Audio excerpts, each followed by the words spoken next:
We have to talk about the possibility of a dark path and future ahead of us, but simultaneously how there could be a bright, optimistic future ahead of us as well. Both of these scenarios, both the dark path ahead as well as the bright upwards trajectory, both these things are in a possible future. And in order to understand that, we have to understand why it is so crucial, it is so important that you consider buying Bitcoin and, more importantly, studying Bitcoin. It doesn't matter where you start, even if we're just talking about $100 or $1,000 or a few $1,000s USD of Bitcoin. All of that is relevant, and all of it matters, and all of it is really important for your future well-being, for your future state of mind, for your future purchasing power, and frankly, it's a matter of getting rich. And so I'm going to break that down in this video, why that's important. Ooh, that's beautiful. The yellow and then the dark ominous green behind me, isn't it? So why is that important? We have to understand that we are alive today, as in many regards, for many reasons. Because of our ancestors, because of the grace of God that we're here, but then also because of technology. Your life, my life, me communicating this message to you, all of this would not be possible without technology. It's a pretty green path behind me. Without technology, we would not be able to have a global society of 8 billion people at the time of recording if we didn't have technology able to feed us, able to clothe us, and able to meet our energy needs. It's the way at which we are able to survive. It's the way at which we're able to have our societies grow and thrive and empires fall as a function of the inability to create and channel energy, both in energy production and energy consumption. And so when we think about Bitcoin, and we have to understand how much Bitcoin does it take to get rich, and why is it important for me to understand Bitcoin, we have to think of it in terms of that energy and the potential outcomes of our ability to channel energy. See, right now I'm in this beautiful forest where it's just wood, that could be turned into lumber and ground and grass, fruits. Well, not right now, not this time of year, but fruits or meats, other things we're able to harness. And as we've converted the natural world into more abstract forms of energy, such as political will or reputational might, or the ability for us to save our purchasing power into the future. I can't save my value, let's say, in berries, because when you get to this time of year, when it's fall and temperatures are starting to go down, you can't save your berries anymore, right? Because they all rot and they all, you can't do that. And so you have to have a way to preserve it longer over time. And so lumber would be it would be a harder form of storing economic value into the future. And money is our civilization's invention of how to store purchasing power the best, the longest, into the farthest future. It is more durable than lumber because it's abstract. It's just a conceptualization we make up. It's a 1 and a 0. You can't destroy a number. You can destroy berries. In fact, the weather will do it for you. You can destroy lumber with maggots and rot and simply entropy taking its course over time. But money is just a number or a series of numbers. And so the money that is the series of numbers that is the most difficult to replicate, that is what becomes valuable. And that is what we're able to channel our energy with. That's really pretty over there. Look at that. Isn't that gorgeous? I love the little flat line there with the trees, between the trees and the trunks. But anyway, when it comes to understanding that, when it comes to how much Bitcoins are going to take to get rich, we have to keep in mind that in that future, that if we have more and more energy and we have the same series of numbers, that theoretically it should be more and more energy per that given unit of numbers. If you have, let's say, a forest of energy and there's only 1 million square feet, or let's say 21 million square feet, if you can only have, maybe in a period where the forest is less biodiverse and there's a smaller forest, maybe you have fewer trees, and so it takes more square feet to buy one tree. But then as more trees grow, as there's more life, as there's more energy, as there's more organisms in this beautiful alive forest, then that means that there's more biomass per square foot, right? And so it doesn't really matter how much of the square footage of the forest you're able to buy perpetually into the future. As long as the forest continues to survive, it continues to grow, and it continues to have more flourishing and more prosperity for all the creatures and inhabitants of the forest, well then your square, your number, your little percentage of the total surface area of the forest becomes perpetually more valuable in terms of the things you really care about, like the lumber to build your houses and like the fruits and berries to feed you. See, it's not the money that makes you rich. It's not the square footage that makes you rich. It's the things that are built atop it. But my warning in this video is that this is not necessarily guaranteed, even with Bitcoin. We can have a vast field of depth. Technology is not this moral or immoral thing. It's amoral. There's no inherent good or evil with a thing that just sits there, okay?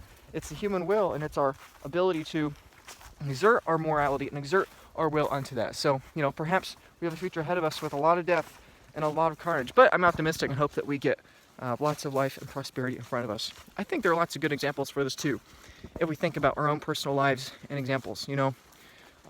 Let's take a shovel, right? With a shovel, you can dig a hole. You can dig a hole to lay the foundation for your home, to raise a family, and have a beautiful, prosperous life. But simultaneously, you can use a shovel to harm someone, to kill someone, to hurt someone. This goes back to the whole Cain and Abel story in Genesis about how he killed him with a rock, right? It's not the rock's fault. The rock is not amoral. It's this neutral object just sitting there. And it took a human executing on his sinful desires, executing on his desire to harm another person and kill another person and create more death, create more destruction. He used this rock to destroy it. He used that rock as a form of technology. And when I talk about how we have less in common with the future than the past, it is optimistic, and that I hope that as we have more and more powerful ways of channeling energy in the future, that we leverage those things to create a more moral, a more just, and a more prosperous society for all. But that doesn't necessarily guarantee it. It's entirely possible that we ourselves, individually or collectively as a society, leverage our sinful desires and leverage our... Oh wow, that's beautiful. Look at that. Look at that. It's entirely possible that we use our immorality to execute evil at a perpetually more efficient rate. This is the horrible reality with the Nazis in World War II. What was so terrifying about the Nazis was not the death toll. It wasn't. What was so terrifying about the Nazis was the efficiency. There have been other wars where many more people died. 6 million people died in the Holocaust. Obviously, many more died in the war besides the Holocaust. But strictly speaking, the Holocaust, obviously, that's a lot of people. But there have been many wars with far greater death tolls. And the reality is that it's the trains that took people to the gas chambers. It's the chemicals that we used on people to exterminate them. Exterminate entire towns, entire villages, entire family lineages. Just wipe them clean off the face of the earth. That's the terrifying thing. And to me personally, that's the terrifying thing. How do you explain to someone from the year 1600 the ability of the Nazis to do this? How do you explain to them the locomotive? How do you explain to them the gas? How do you explain to them the concentration camps? How do you explain to them the guns and the AK-47s and the tanks and the missiles? How do you explain these things?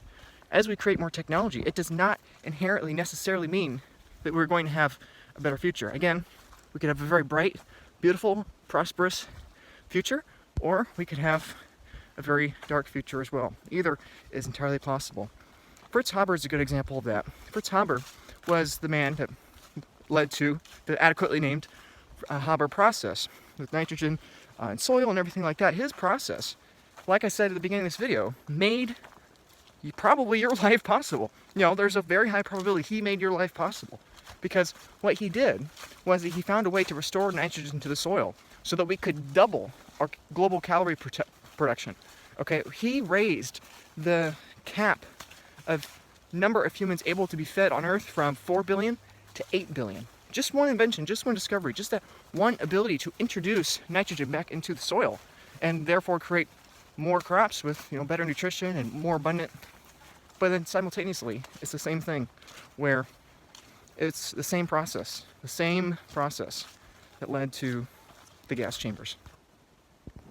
So we've talked about technology as simple as a rock just laying on the ground. And technology as complicated as the Haber process and putting nitrogen back into the soil to increase our ability to feed humans and also our efficiency at exterminating humans. What are some other examples? What are some more recent examples? Well, I think one is of our ability to harness nuclear energy. On one hand, we can create nuclear energy, one of the most renewable, safest, and best energy sources on the entire planet. But likewise, with just a small twist in our channeling of energy, we can create nuclear warheads. Again, it's the same tool, it's the same technology, and we have two very different possible futures ahead of us when it comes to that. Are we going to use nuclear energy for a beautiful life of flourishing and growth, or will it result in war? This is one of the fears of the Cold War, and this is one of my concerns with our not installing more nuclear energy. We're walking this very thin path, this very narrow line here between technological destruction, technological progress. Let's take that of the internet and this very device I'm filming on. You know, that's an even more recent example and much more applicable to your life. These smartphones and these devices and these apps, this hardware and the software, you know, these things have changed our entire world. And is that good or bad? Well, we've had a bit of both. We have been able to connect with loved ones at farther distances for far greater periods of time than we've ever been able to in history. We've been able to communicate, and I'm able to communicate this message to you purely 100% because of our creation of these devices and because of our creation of the internet. You know, this is the first global means of communication that we've had decentralized to the masses for extremely low friction costs in human history. And that's exciting, and that's great. But simultaneously, you also enable that for the sex traffickers. You enable that for the terrorists. You enable that for the people that want to have war and put us on a path forwards of very dark things. And so that's the reality. As we make better and better technologies, better and better rocks, we can go either way. And so how does this all get back to Bitcoin? How does this get back to why you need to buy some and why you need to be thinking about it? It's because money is that technology at which we price in all other technologies. In the same way that the internet is the way at which we communicate information across the world, money is the way at which we make a values statement to the world. That's really important. Money is the energy, again, because it's just numbers, it's the most abstract, and therefore it's the most durable, it's a function of time. And because it is that, it is the best form of communicating value across both space in the present and time into the future. And so, because of that, it's really important that you understand money. Not just for getting rich, not just for managing it and retiring or having a prosperous life or setting up your kids for success or whatever. Oh, that's all great. But it's really important because it's a value statement. You know, Christians often talk about how Jesus talked about money. It was one of his most frequent topics in the New Testament, in the whole Bible. One of the most frequent conversations, one of the most frequent topics in the Bible is about money, and this is why. The way you spend your money, the way you think about money. It's the way at which you view the world, it's the way at which you communicate to the world what you find valuable, and it's the way that other people communicate to you what they find valuable. You know, and so that's really important. Right now, we are living in a world where we communicate value to each other via a political lens. In the same way that if I'm going to look at a bird over in the trees via some binoculars, I'm going to go look at the moon or some stars in space, I have to keep in mind what is the lens that I'm viewing these things through, and what possible ways is this lens refracting or distorting the image that I'm seeing. That's really, really important. And unfortunately, since money is abstract, since money is not something like berries or something like lumber, which, speaking of, this is a beautiful birch. Look at that. Oh my goodness. It's just, that's awesome. That's awesome. Still going to zero gets Bitcoin, but that's beautiful. My point is, those things are tangible. We can touch those. We can see the beauty in those. But it's much harder for us to see the beauty in those numbers. But yet, it's just as important, if not more important, because our ability to look through that abstract concept changes the image of everything else in the world. And so, like I was saying before, looking at the world through that political lens, it puts a political spin on everything. You know, people talk about why is everything becoming so politicized? Why is everything? It's because it has to. As everything in the world, you know, our prosperity and energy, as everything in the world is being priced and communicated to each other through a political lens, that political lens has an increasing refraction, an increasing distortion on our understanding of all energy. And as energy reaccounts to that, and as everyone adjusts their value statements to fit that and acquire more money and acquire more energy and prosperity for themselves and the future generations, that reinforces the political lens. It's like looking through a telescope or looking through binoculars at a bird, and as you do that, your perception of the bird changes. And as your perception of the bird changes, you twist and adjust the glass further and further so it's even more and more distorted. And so then when the bird flies over to you and you look at it, it's not like anything you thought, because your misunderstanding of the image of the bird was reinforcing your desire of like, oh, okay, maybe I'm seeing it wrong. If I just tweak it a little bit more, if I just make the glass a little bit thicker, if I just change the refraction just a little bit more, maybe debase it by 2% a year, maybe then everything will be fine. But you're actually just making it worse. And that's the problem we have today. And that's why I say we are in the ancient world, and that we have less in common with the future than the past, in particular when it comes to money. All forms of money before us in human history have been able to be managed, manipulated, debased, or distorted by human beings. Tin, gold, copper, rocks, marbles, seashells, political debt instruments, political currency instruments, political might, okay, paper, IOUs, all these things, stocks, real estate, all these things, we're able to artificially ramp up or ramp down the supply of. You know, it's like a lens on this binoculars that we are able to change. And the beauty of Bitcoin, the importance of Bitcoin, and the significance of Bitcoin, the reason why you should buy Bitcoin is that it is that best telescope. It is that best set of binoculars. We cannot change the lens. We cannot change the way in which it refracts the world. And because we can't do that, then there is no more incentive to try to predict the actions of the person in charge of changing the length of that piece of glass, of that lens. You know, if you remove the ability for humans to do that, well, all of a sudden you open up a whole new world of possibilities. And so that's my hope for the future, that we will continue having more and more trees, more and more growth denominated in terms of the square footage of this forest. It will have more and more biomass per percentage of your allocation to that forest.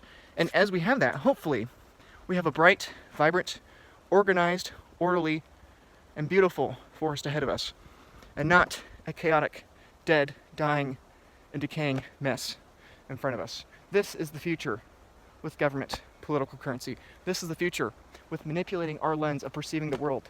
This is what happens when your values statement is, I want to be the one to create energy out of thin air. I want to be the one to believe the lie that I can create energy out of nothing, that I can just print it into existence. By adding a zero, I can create lumber, and I can create berries. By stealing from others as a rate of theft. That's the future. You are stealing the forest's future. You are stealing the prosperity gains of the future to enjoy them today, to service the lie, for it to perpetuate into the future. And that's the future. You know, people say that, oh, I'm a pessimist or oh, I'm extreme, but it's like, follow the feedback loop, follow the incentive structure. This will die. It will 100% die. Political currencies 100% die. Every political currency is down against the US dollar in the last 10 years. Over 30 or 35 or so are down over 50% against the US dollar. Okay? These things are going to die. Not because it's a conspiracy and someone is like, I want to burn the forest down, but it's simple feedback loop. If your personal incentive, if your values statement is incentivized on destroying a little bit, okay, no, we're not going to burn the whole forest down, but yeah, we'll reduce the nitrogen in that square foot of the soil over there. You know, we will undo the Fritz Haber process. We will make that soil a little weaker. We will debase the nutrients of that soil 2% a year. Like, if you have everyone in society doing that simultaneously in a race to the bottom, what do you think is going to happen? Genius. And so then comparing that to Bitcoin. What is the beauty of Bitcoin? Why is it important you buy some? Yes, if you buy Bitcoin and you hold it for a long period of time and you don't trade it and you do take self-custody, you're probably going to make a lot of money. You're probably going to be rich. I would say the more accurate way to put it is that Bitcoin is the money, but that takes time to understand. My point is that, yes, it's important to increase your future purchasing power in the future. Yes, it's important to buy your square footage of the forest so that as the squirrels come, as the trees grow, as the forest continues to thrive, you have the ability to purchase more biomass. That is really important. But just as important, if not more important, is making your values statement. Do you believe that humans should have the ability to take these monetary routes and harm each other and destroy each other's purchasing power? Or do you think that we should remove the human's ability to do that in this abstract numbers system that we call money? That's the beautiful thing. The only two solutions here, are number one, to make all humans moral and without sin and without fault. And the other option is to remove humans from the abstraction we call money. That's the only choice. That's all we have. And so obviously, since I'm not Jesus, and obviously since the world is imperfect, and we are in a fallen world, and there is corruption in every single human being, obviously because of that, that's not an option. So the only option to fix money and have it be a better form of money for all of humanity is to remove humans entirely from that equation. And that's the beauty of Bitcoin. It's a simple mathematical equation that is designed. What is utility of Bitcoin? It's designed, its utility, its purpose, its mission is to remove humans from that equation entirely, so that we can therefore price everything in terms of that equation and communicate to each other properly without the need of political distortion. So yes, you should buy Bitcoin. You should get off zero. You should get some allocation to incentivize you as a feedback loop to start studying and start learning more. Not just so you make money, not just so you get rich, but so that you can begin making your value statement on the world.